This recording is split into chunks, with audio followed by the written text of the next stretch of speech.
بھائیو اپنے اللہ کو راضی کریں. جن دکانوں کے پیچھے نمازیں چھوٹ گئیں، جن دکانوں کے پیچھے سچ کو طلاق ہو گئی، جن دکانوں کے پیچھے دیانت چلی گئی، خیانت آ گئی، بددیانتی آ گئی، ہاں اللہ تعالیٰ قیامت کے دن کہے گا بددیانت سے، وہ تو نے جو امانت کھائی لے کے آ، وہ امانت جو تو کھا گیا تھا لے کے آ. کہے گا یا اللہ کہاں سے لاؤں، وہ تو دنیا میں رہ گئی. اللہ تعالیٰ فرمائیں گے پڑی ہوئی ہے جہنم میں، پڑی ہے جا اٹھا کے لا. اور وہ جہنم میں کیسے جائے تو فرشتے ماریں گے چل، اور وہ اس کو لے کے چلیں گے، اور چلتے چلتے دوزخ کا سب سے خطرناک حصہ حاویہ، وہاں اس کو لے کے جائیں گے جہاں منافق رہتے ہیں. بددیانت لوگ حاویہ تک چلے جائیں گے ایمان ہونے کے ساتھ بھی. امانت کو کھانے والے لوگ حاویہ میں چلے جائیں گے جو منافقین کی آگ ہے اس میں. وہاں دیکھے گا تو جس کا مال دبایا تھا دنیا میں وہاں پڑا ہوگا، کہے گا اچھا یہاں پڑا ہے، اتنے میں وہ تباہ ہو جائے گا. اس کو اٹھائے گا، کندھے پہ رکھے گا، پھر اوپر چڑھنا شروع کرے گا، چڑھنا شروع کرے گا، چڑھنا شروع کرے گا. جب دوزخ کے کنارے پر آ جائے گا تو وہ اس کے ہاتھ سے چھوٹ جائے گا اور پھر حاویہ میں جا گرے گا. اس کے ساتھ فرشتے مار کر پھر کہیں گے جا واپس لے کے آ. پھر یہ واپس جائے گا، پھر اسے اٹھائے گا، پھر کندھے پہ لے کے چڑھے گا اور چڑھے گا اور چڑھے گا. جب کنارے پر آئے گا تو پھر اس کے ہاتھ سے چھوٹ جائے گی. اس کے پھر فرشتے مار کے نیچے گرا دیں گے جا لے کے آ. اب یہ کبھی اس میں سے نہیں نکل سکتا. اس کمانے سے توبہ کریں، یہ کمانا جہنم میں لے جائے گا.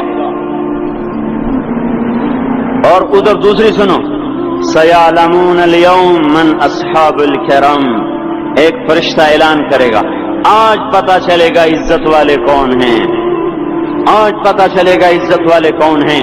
أَيْنَ الَّذِينَ تَتَجَافَى جُنُوبُهُمْ عَنِ الْمَضَاجِعِ، کہاں ہیں راتوں کو اٹھ کے نمازیں پڑھنے والے. ارے میرے بھائیو یہ نماز کی غفلت بہت بڑی ہلاکت ہے. میں کیسے سمجھاؤں، میں تو جب بھی جمعہ پڑھاتا ہوں میں یہ مضمون ضرور بیان کروں. مجھے جب یہ مجمع نظر آتا ہے تو میرا دل ٹکڑے ٹکڑے ہو جاتا ہے کہ یہ 8ویں دن آتے ہیں اور باقی دن کہاں ہوتے ہیں. یہ کیوں نہیں سمجھتے، ان کے آنکھ کیا ہو گیا، ان کے کانوں میں ڈاٹ لگ گیا، یا دل کے اوپر کوئی پردہ آ گیا، یا میں کوئی عربی میں بات کرتا ہوں جو سمجھ میں نہیں آتی، یا میں کوئی ان سے چندے کا مطالبہ کر رہا ہوں، یا کوئی اپنی ذات کے لیے سوال کر رہا ہوں، یا اپنی شخصیت کی دعوت دے رہا ہوں.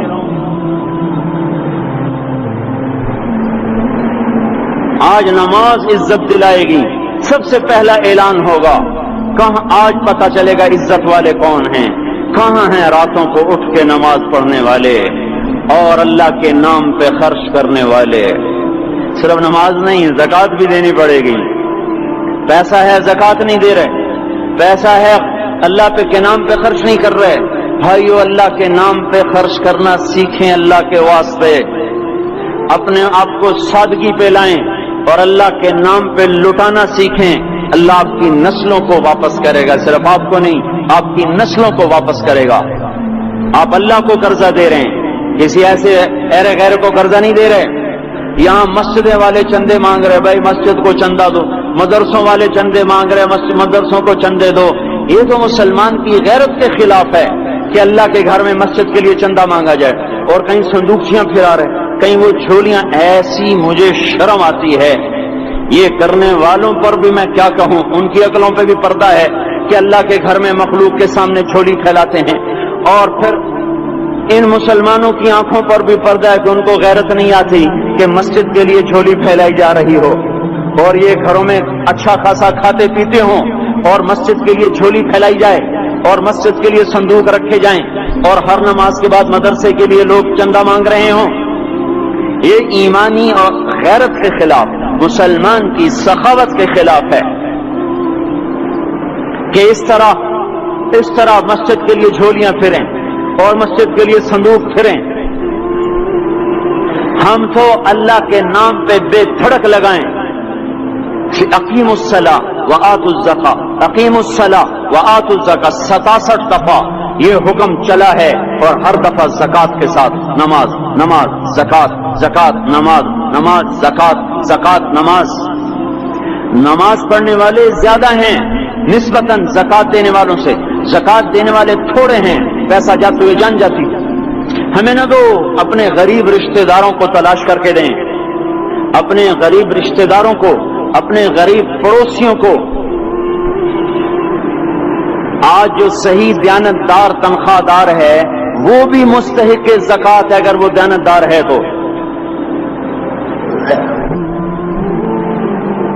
اگر رشوت نہیں لیتا تو آج کا ایس پی بھی مستحق زکات ہے۔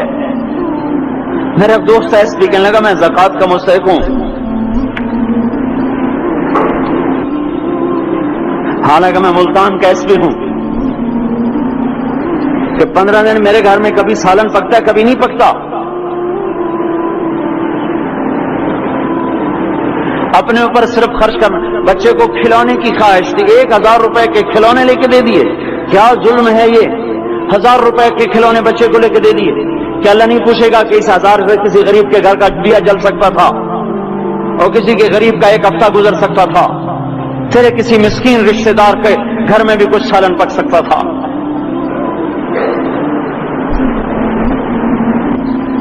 رزق دیا تو اس کا ہوش نہیں کہ اس کا حق ادا کریں، جان دی تو اس کا ہوش نہیں کہ اس کا حق ادا کریں۔ سجدہ جان کا حق ہے اور زکات اور صدقات یہ مال کا حق ہے۔ میں کب اپنے لیے مانگ رہا ہوں؟ میں کہہ رہا ہوں اللہ اپنے غریب رشتہ داروں کو دیں،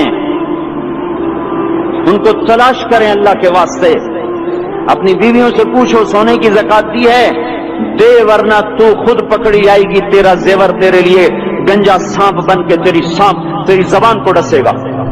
ان کا میں نے تو بچیوں کے لیے سنبھال کے رکھا ہے، اس کی زکات دو پھر ٹھیک ہے، ورنہ اسم کو توڑ کے اس کی زکات دو، نہیں تو یہ مال پکڑوا دے گا قیامت کے دن۔ نماز نہیں چھڑا سکتی اگر زکات نہیں دی، اور زکات نہیں چھڑا سکتی اگر نماز نہیں پڑھی۔ مسجد بنا دی 50 لاکھ میں، اگر خود نمازی نہیں تو یہ مسجد بنانا اسے جہنم سے نہیں بچا سکتا۔ میرے بھائیوں، اپنی جان کا بھی صحیح استعمال کریں اور اپنے مال کا بھی صحیح استعمال کریں۔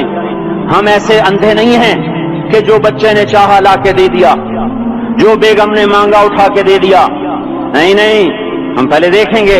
اپنے اوپر حضرت عثمان رضی اللہ عنہ کے پاس ایک سال ہے، حضور سے مانگنے آیا، آپ نے کہا عثمان کے پاس چلے جاؤ۔ عثمان سے مانگنے گئے تو آگے بیوی پہ لڑ رہے، کس بات پہ؟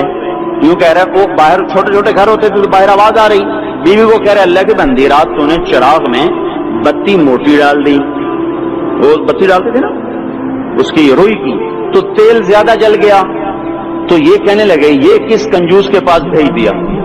جو بیوی پہ لڑ رہا ہو کہ تو نے بتی موٹی ڈالی ہے تو یہ مجھے کیا دے گا، تجھے چمڑی بھی نہیں دے گا۔ جب ان کو باہر بلایا اور خیرات مانگی کہ وہاں سے آیا ہوں، تو انہوں نے اندر گئے، ایک تھیلی اٹھائی، نہ پوچھا کہ کتنے چاہیے، نہ پوچھا کہ کون ہو، 3000 درہم اٹھا کے دے دیے۔ وہ حیران ہو کے کہنے لگا یار ایک بات تو بتاؤ۔ کہا کیا؟ کہا یہ مجھے تو نے اتنے دے دیے کہ میری اگلی نسل کو بھی کافی ہیں، اور خود بیوی پہ تو لڑ رہا تھا کہ بتی موٹی کیوں کر دی؟ کہنے لگے وہ اپنی ذات پہ خرچ تھا، وہ پھونک پھونک کے کرنا ہے، یہ اللہ کو دے رہا ہوں جتنا مرضی دے دوں، یہ تجھے تھوڑے اللہ کو دے رہا ہوں۔ تو اپنی جان کو بھی لگائیں اللہ پر اور اپنے مال کو بھی لگائیں اللہ پر، اور میرے بھائیوں اپنی کمائیوں کو حلال پہ لائیں، اور بیویوں کو سمجھا دیں کہ ہم تمہاری خاطر دوزخ میں نہیں جا سکتے۔ یہ ہم اس پر توبہ کریں، اس پر توبہ کریں، اور یہ آبادی ہر وقت ہونی چاہیے مسجد کی۔ چلو کوئی جو جہاں سے بھی آیا ہے مسجد کے عادی بنو میرے بھائیوں۔ ہماری جماعت گئی تھی اردن میں 1991 میں، تو ہم اسرائیل کے بارڈر پر چلے، انہوں نے بتایا کہ یہ ہم سے آمد رفت بات چیت ہوتی رہتی ہے، چونکہ کچھ عرب ادھر رہتے ہیں کچھ عرب ادھر رہتے ہیں، رشتہ داریاں ہیں۔ تو کہا یہ یہودی ہم سے پوچھتے ہیں تمہاری فجر میں نمازی کتنے ہوتے ہیں اور تمہارے جمعے میں نمازی کتنے ہوتے ہیں؟ ہم نے پوچھا یہ تحقیق کیوں کرتے ہو؟ ان کا ہماری کتابوں میں یہ ہے کہ جب فجر کی نماز کے نمازی اور جمعے کی نماز کے نمازیوں کی تعداد برابر ہو جائے گی تو یہودی دنیا سے مٹ جائیں گے۔ اب یہاں فجر میں 1.5 صف ہوتی ہے اور جمعے میں باہر بھی صفیں بنی پڑی۔ چلو میں کہتا ہوں مان لیا 1/3 طبقہ باہر سے آیا ہے، یہ 2/3 تو یہیں سے اٹھ کے آیا ہے، یہ کیوں نہیں ہر نماز میں آتا؟ میرے بھائیوں اپنے حال پہ رحم کریں، اللہ کے واسطے میری پکار کو سنیں۔